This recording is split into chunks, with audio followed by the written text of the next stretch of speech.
build can generate a lot of stasis crystals and also gives you an overshield when destroying your stasis crystal. You have multiple ways to produce stasis crystals. You can be able to produce the stasis crystals from your grenades, your class ability, the exotic weapon you're going to be using for this build, and much more. I had so much fun using this build in Destiny 2, and I would recommend you guys should use this build too. And here's one way to produce a lot of stasis crystals. You're going to need to have this exotic chest piece on your stasis titan, which is called Hoarfrost Z. The armor perk is called the Glacial Fortification. Barricade is replaced by a stasis crystal wall that lasts up to 14 seconds. The stasis wall is made of 4 medium crystals and a small crystal in the middle, and it also applies rally barricade bonuses to players standing behind the middle crystal for the entire duration. Even if destroyed, overrides class ability cooldown with Towering Barricade, and it also overrides the class ability cooldown with Towering Barricade. So let's just say you're using the small barricade, it would overwrite that to become the tall barricade. And in order for you to proc this perk, you would of course need to equip your stasis subclass on your titan. So this is one way you can be able to produce a stasis crystal. And if you would like to try out this fun stasis crystal build on the titan, the dim link will also be in the link in the description if you're interested. And this build is very good for early to mid game content in Destiny 2. Now let's head to the stasis fragments, aspects, abilities you'll need for this build. And here's a second way to produce a stasis crystal, and you would need to put this on your stasis grenade, which is called the Glacier Grenade. And the base cooldown is 2 minutes and 32 seconds, but we have mods in this build that will reduce the cooldown for the Glacier Grenade. Now let's head to the aspects. Starting with the first one, it's called the Tectonic Harvest. Shattering a stasis crystal creates a stasis shard. This shard grants melee energy when picked up by you or your allies. And of course, this build is a stasis crystal build, so by having this, you'll be able to get tons of melee ability energy. This aspect will give you 2 fragment slots. Onto the second stasis aspect, which is called Cryoclasm. After sprinting for a short while, enables a longer and more powerful slide. Sliding into stasis crystals or frozen targets shatters them and any nearby frozen targets. Your main goal is to either throw your Glacier Grenade or proc your exotic chest. Then after, you're going to rush towards the stasis crystal and then slide into it instead of you using your weapon to destroy it. And this aspect will also give you 2 fragment slots. Now let's head to the 4 fragment slots you'll need for this build. Starting with the first one, which is called the Whisper of Fissures. It increases the damage and size of the burst of stasis when you destroy a stasis crystal or a frozen target. So for this one, we're mainly prioritizing on the stasis crystal. So it increases the damage and size. The second one is called Whisper of Conduction, which also gives you +10 resilience and +10 intellect. I chose to put this one because I am too lazy to actually go for the stasis shards, so I would rather want the stasis shards to come to me.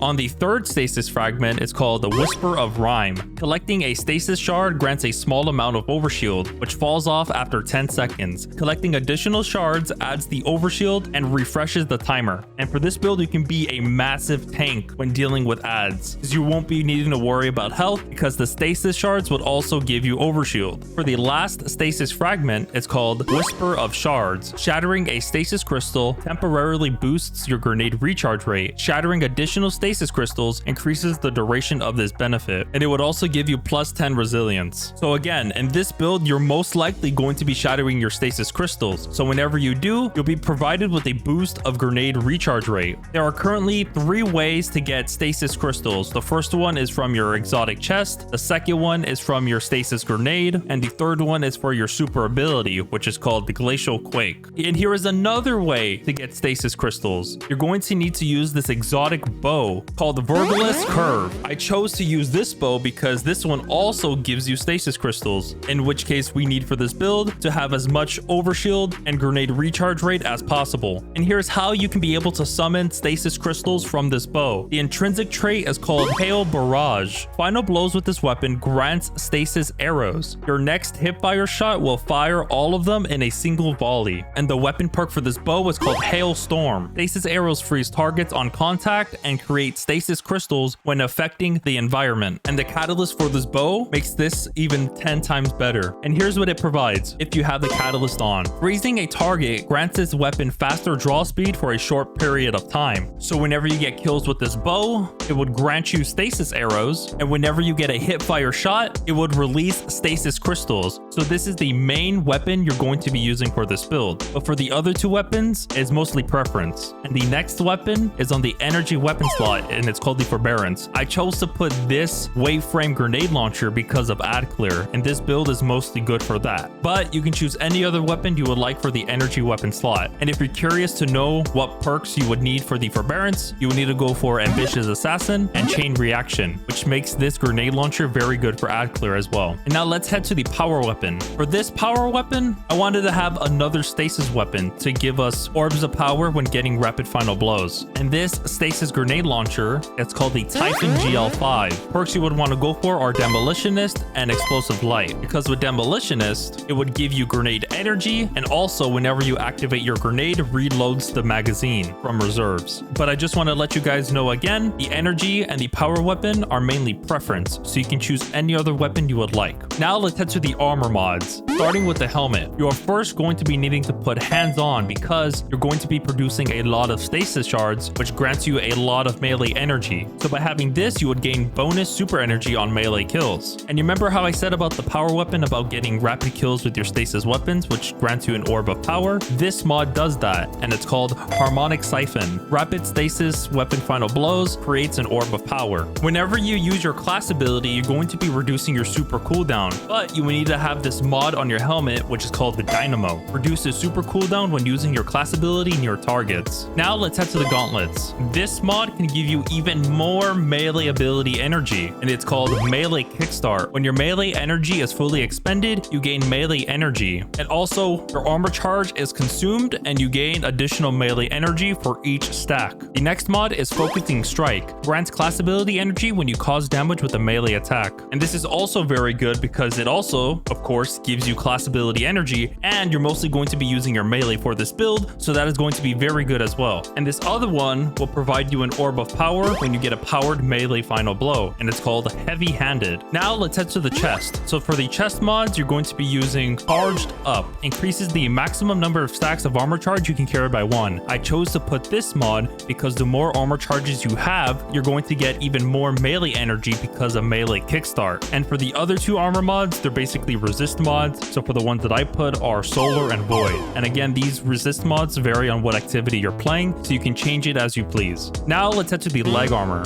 This mod is very beneficial for this build if you want to get a ton of armor charges. And this mod is called Elemental Charge. Collecting a stasis shard has an escalating chance to give you an armor charge. And for this build, you're mostly going to be generating a ton of stasis shards because you're breaking stasis crystals. So by doing that, you have an escalating chance to give you an armor charge, which also gives you melee energy because of the mod called Melee Kickstart. And this mod also reduces the cooldown for your melees, and it's called Invigoration. Reduces melee cooldown each time you pick up an orb of power. And the last mod for the leg armor is Absolution. Reduces all ability cooldown each time you pick up an orb of power. And you're going to be using all of your abilities in this build, so by having this mod, it's really beneficial. Now let's head to the Titan Mark. The first mod you're going to be using is Reaper. After using your class ability, your next weapon final blow spawns an orb of power. So whenever you use your Rally Barricade, in which case is your Stasis Barricade, and if you would get a kill with your Stasis Bow, you'll be granted an orb of power, in which case reduces all of your ability cooldowns and even more for your melees. And whenever you activate your Stasis Barricade, you would also reduce your melee cooldown for your class ability, and that mod you would need to put is Outreach. And here's another one that also benefits from your class ability. This one collects any nearby orbs of power whenever you activate your class ability, and that's called Powerful Attraction.